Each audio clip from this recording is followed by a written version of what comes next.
ఎంత ధనము నీ దగ్గర ఉన్నా, ఎంత సంపద ఉన్నా, ఆ ధనముకి, ఆ సంపదనకి, నీలో ఉన్న భక్తికి, విశ్వాసము లేనిది ఆ భక్తి, ఆ ధనము ఒక జీరోగా నువ్వు భావించాలి.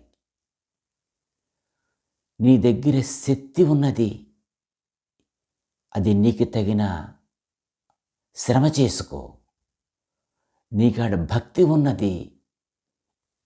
ఈ దేశానికి ఉపకారం చేసిన భావన పొందుకో. నీకాడ ధనము ఉన్నది.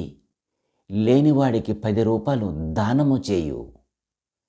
ఇవేవీ చేయలేవు. సంపద, గౌరవము, డబ్బు ఇవన్నీ ఉన్నాయంటే, ఏమీ నువ్వు ఇవ్వగలలేవంటే అది నీ కాడ ఒక శని ఉన్నట్లే నువ్వు భావించాలి. ఐశ్వర్యం ఉన్న నువ్వు పైసి తినలేని వాడువు. అది నీకు అవసరం లేని ధనం అనుకోవచ్చు. అది పాపముగా నువ్వు భావించవచ్చు.